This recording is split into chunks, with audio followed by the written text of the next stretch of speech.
والصلاة والسلام علی رسول الکریم اما بعد۔ تو جیسا کہ پچھلے درس کے اندر ہم نے کتاب الایمان، ایمان کی تعریف کے تعلق سے ایمان کے اہل سنہ والجماعہ کے نزدیک کیا تعریف ہے اور جو دیگر فرق ہیں ان کے نزدیک ایمان کی تعریف کیا ہے، ان تمام چیزوں کا ہم نے دراسہ کیا۔ اور آج الفصل الاول اور جو حدیث ہے، جو حدیث جبریل کے نام سے مشہور ہے، یا حدیث جس کو ام السنہ بھی کہا جاتا ہے، اس حدیث کو ہم آپ لوگ پڑھیں گے۔ عن عمر بن الخطاب رضی اللہ تعالی عنہ قال بینما نحن عند رسول اللہ صلی اللہ علیہ وسلم ذات یوم اذ طلع علینا رجل شدید بیاض الثیاب شدید سواد الشعر۔ حضرت عمر بن خطاب رضی اللہ تعالی عنہ فرماتے ہیں کہ ہم بینما نحن عند رسول اللہ صلی اللہ علیہ وسلم، کہ ہم صحابہ کرام کی جماعت، ہم صحابہ کرام اللہ کے رسول صلی اللہ علیہ وسلم کے پاس تھے۔ اور یہ جو حدیث ہے، اس حدیث کو امام قرطبی رحمہ اللہ فرماتے ہیں اس حدیث کے بارے میں کہ اس حدیث کو ام السنہ کہا جائے۔ جس طریقے سے سورہ فاتحہ ہے اس کو ام القرآن کہا جاتا ہے، اور سورہ فاتحہ پورے قرآن کے جتنی بھی چیزیں قرآن کے اندر ذکر کی گئی ہیں ان تمام چیزوں کا مختصر طور پر احاطہ کی ہوئی ہے۔ تو کہتے ہیں اسی طریقے سے یہ حدیث جو ہے اس کو ام الاحادیث یا ام السنہ کہا جائے، کیونکہ دین کی اکثر چیزوں کا یہ حدیث کیا کی ہوئی ہے، احاطہ کی ہوئی ہے۔ اور اس حدیث کو ام السنہ، ام الاحادیث اور حدیث جبریل کے نام سے جانا جاتا ہے۔ کہتے ہیں قال بینما نحن عند رسول اللہ صلی اللہ علیہ وسلم، ہم صحابہ کرام اللہ کے رسول صلی اللہ علیہ وسلم کے پاس تھے۔ ذات یوم، ایک دن کہتے ہیں ہم تمام لوگ اللہ کے رسول صلی اللہ علیہ وسلم کے حضور میں حاضر تھے، اللہ کے رسول صلی اللہ علیہ وسلم کے پاس بیٹھے ہوئے تھے۔ اذ کس پر دلالت کرتا ہے؟ اذ فجائیہ ہے، یہ اچانک پر دلالت کرتا ہے، یعنی اچانک۔ اذ طلع علینا رجل شدید بیاض الثیاب، کہ اچانک ایک بندہ طلوع ہوا۔ طلع مطلب ظہر او جاء، کہ اچانک ایک بندہ ظاہر ہوا، آیا ہمارے پاس۔ شدید بیاض الثیاب، اس کا کپڑا کیا تھا؟ شدید، سخت کے معنی میں ہوتا ہے بیاض الثیاب، یعنی کہ شدید بیاض الثیاب، کپڑے کی سفیدی بہت زیادہ تھی، یعنی اس کا کپڑا حد درجہ سفید تھا۔ اس کا کپڑا کیا تھا؟ حد درجہ سفید تھا۔ صحابہ کرام نے کیوں یہ لفظ استعمال کیا ہے شدید بیاض الثیاب، کہ اس کا کپڑا جو تھا حد درجہ سفید تھا؟ کہتے ہیں کہ وہ جو بندہ تھا نہ ہم اس کو جانتے تھے نہ پہچانتے تھے، اگر کہیں سے دور سے سفر کر کے آیا ہوا ہوتا تو ایسا ہوتا اس کے کپڑے پر دھول، سفر کے اثرات، سفر کی نشانیاں اور تمام چیزیں اسی کپڑے پہ نظر آتی۔ تو کہا کہ ایسا نہیں لگ رہا تھا کہ وہ مطلب کہیں دور سے سفر کر کے آیا ہے۔ شدید بیاض الثیاب، اس کا کپڑا حد درجہ کیا تھا؟ سفید تھا۔ شدید سواد الشعر، اور اس کے بال کیا تھے؟ حد درجہ، سواد مطلب کالا، شعر مطلب بال، شدید مطلب سخت، یعنی اس کے بال حد درجہ بہت ہی زیادہ کالے تھے۔ اور آدمی اگر کوئی سفر کر کے آتا ہے تو راستے میں چلنے کی وجہ سے اس کے بال پراگندہ ہو جاتے ہیں، کے بالوں کے اندر دھول، میل، ریت ساری چیزیں جم جاتی ہے، جو سفر کرتا ہے کہتے ہیں کہ یہ بندہ اگر سفر کر کے آیا ہوتا تو اس کے بال ایک دم کالے نظر نہیں آتے، دھول مٹی وغیرہ اس کے بالوں پر لگی ہوتی. کہتے لا یورا علیہ اثر السفر، اور اس کے اوپر سفر کے نشانات. سفر کے نشانات کیا ہے؟ آدمی تھکا ہوا ہوگا، مرجھایا ہوا ہوگا، پریشان ہوگا، کپڑے گندے ہوں گے، جسم بال صاف نہیں ہوں گے، پراگندہ ہوں گے. یعنی یہ ساری چیزیں اس کے اوپر نظر نہیں آ رہی تھی. یعنی نہ وہ تو مدینے کا تھا، اور اگر مدینے کا نہیں تھا وہ بندہ کہیں دور سے آیا تو اس کے اوپر تو اثر تو نظر آنے چاہیے تھا نا سفر کے، کہ سفر کر کے آیا ہے کہیں سے. کہا ایسا بھی نہیں ہے، لا یرا علیہ اثر السفر، اس کے اوپر سفر کے اثرات، سفر کی نشانیاں اور دیگر تمام چیزیں نظر نہیں آ رہی تھی. ولا يعرفه منا احد، اور نہ ہم میں سے یعنی صحابہ کرام میں سے کوئی بندہ اس کو جانتا تھا. یعنی کہ نہ جان تھی نہ پہچان تھی کہ فلان میں ہاں چلو، اگر کوئی نہ کوئی تو پہچانتا ہوگا کہ کسی کا رشتہ دار ہوگا یا کسی کا کچھ ہوگا. کالا ولا يعرفه منا احد، اور ہم میں سے کوئی بھی اس کو نہیں پہچانتا تھا. حتی جلس الی النبی صلی اللہ علیہ وسلم، کہتے ہیں کہ ہم اللہ کے رسول صلی اللہ علیہ وسلم کے گھیرے بیٹھے ہوئے تھے، اور وہ بندہ سیدھے آیا.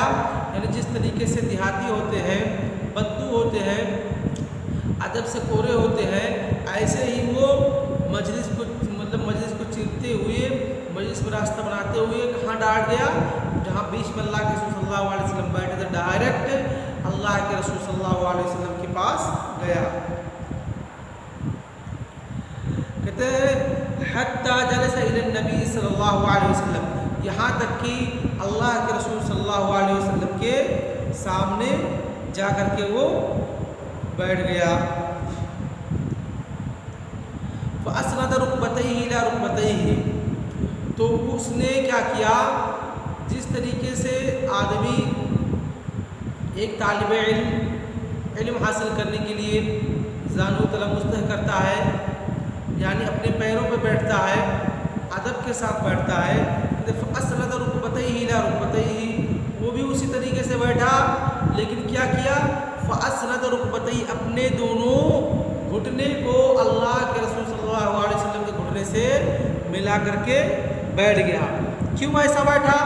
تاکہ جو ساری چیزیں ابھی وہ پوچھنے جا رہا ہے اللہ کے رسول صلی اللہ علیہ وسلم سے، تاکہ اس کو سننے میں یا اس کو لینے میں یا اس کو سننے میں کوئی پریشانی نہ آئے. کہتے ہیں ایصال الرکبہ بالرکبہ ابلغ فی الاصغاء واکمل فی الاستئناس، یعنی کہ اگر کوئی بندہ کسی سے گھٹنے ملا کر کے بیٹھتا ہے تو کیا ہوتا ہے؟ ایسا لگتا ہے کہ وہ بندہ اس سے مانوس ہے، اور جب وہ گھٹنے سے گھٹنا ملا کر کے بیٹھتا ہے تو جو چیزیں پوچھنے جا رہا ہے یا بتلانے جا رہا ہے، تاکہ جو سنے اس کے کانوں تک صاف آواز پہنچے، کسی بھی طریقے سے کوئی چیز چھوٹے نہ. ووضع کفیہ علی فخذیہ، کہتے ووضع کفیہ علی فخذیہ، کہ اس نے اپنے کف کسے بولتے ہیں؟ ہتھیلی کو بولتے ہیں. ووضع کفیہ، اور اس نے اپنی ہتھیلیوں کو رکھا علی فخذیہ، ہاں کی ضمیر کا مرجع کہاں ہے؟ اللہ کے رسول صلی اللہ علیہ وسلم ہے. کہتے ہیں ووضع کفیہ علی فخذیہ، کہ اس نے اپنے ہتھیلیوں کو رکھا کہاں پر؟ علی فخذیہ، اللہ کے رسول صلی اللہ علیہ وسلم کے جانب پر، اللہ کے رسول صلی اللہ علیہ وسلم کے جانب پر.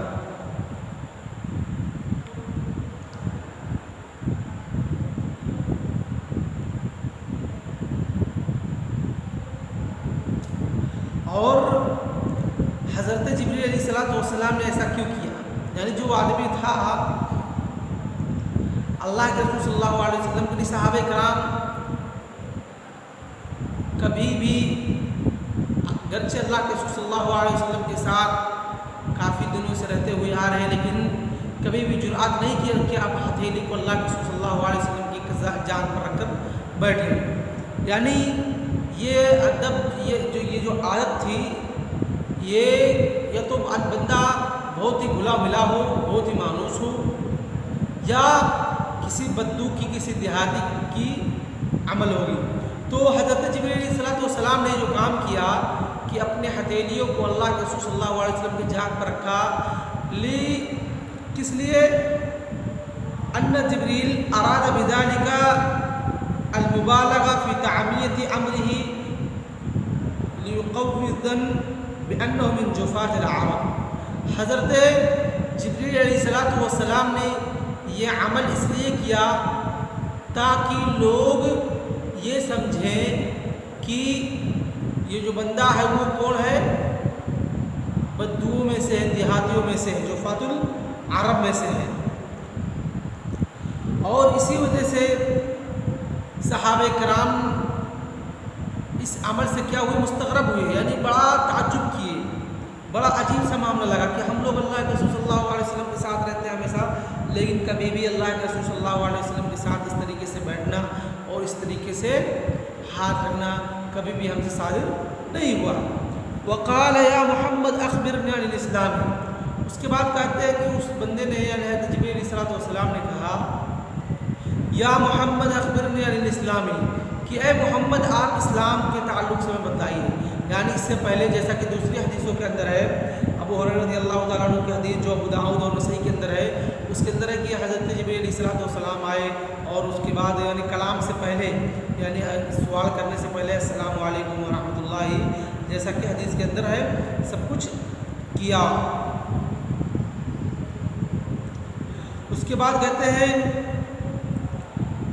جو یہاں نے حضرت جبریل علیہ السلام نے یہاں پر ایک اور عجیب معاملہ کیا کہا؟ یا محمد، ڈائریکٹ اللہ کے رسول صلی اللہ علیہ وسلم کو کس نام سے پکارتے ہیں؟ محمد کے نام سے پکارتے ہیں، جبکہ صحابہ کرام کا یہ عمل اس طریقے سے نہیں تھا۔ کس اللہ کے رسول صلی اللہ علیہ وسلم کو یا تو یا رسول اللہ یا ادب کے ساتھ پکارتے تھے۔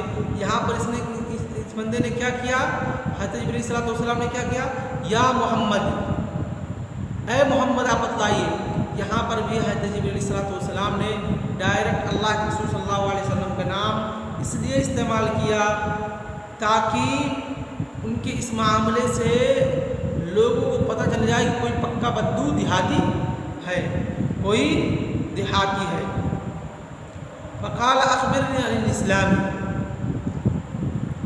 تو اس بندے نے کہا اے محمد آپ ہمیں اسلام کے تعلق سے بتائیے۔ تو یہاں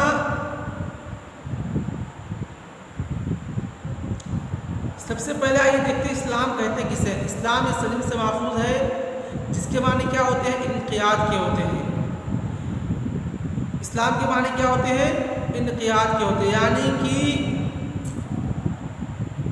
آپ کو جو کہا جائے، جیسا کہا جائے، جس چیز کا حکم دیا جائے یا کسی بھی چیز سے منع کیا جائے، آپ اس کے مطابق ہو بہو عمل کریں۔ آپ کیا کریں؟ اس کے مطابق ہو بہو عمل کریں۔ کہتے ہیں کہ اس کے بعد اسلام اور ایمان میں فرق کیا ہے؟ اسلام اور ایمان میں فرق کیا ہے؟ تو اسلام کہتے ہیں اذا اجتمع افترقا و اذا افترق اجتمع، کہ جب اسلام اور ایمان دونوں ایک ساتھ آتے ہیں تو دونوں کے معنی کیا ہوتے ہیں؟ الگ الگ ہوتے ہیں۔ دونوں کے معنی کیا ہوتے ہیں؟ الگ الگ ہوتے ہیں۔ ولیکن اذا افترق اجتمع، لیکن اگر کہیں انفرادی طور پر اسلام کو استعمال کیا گیا ہے تو وہاں وہ ایمان کو بھی داخل ہوتا ہے، اور اگر کہیں انفرادی طور پر ایمان کا استعمال کیا گیا ہے تو وہ لفظ ایمان اسلام کو بھی داخل ہوتا ہے۔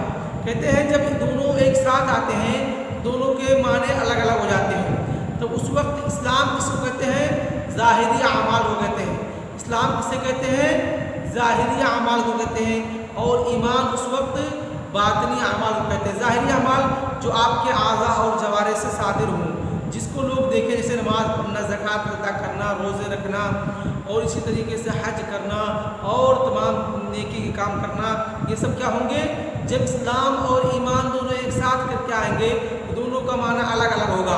اسلام دلالت کرے گا الاسلام یدل علی ظواہر الاعمال، اسلام کس پر دلالت کرے گا؟ ظاہری اعمال پر دلالت کرے گا۔ واما الاسلام اما الایمان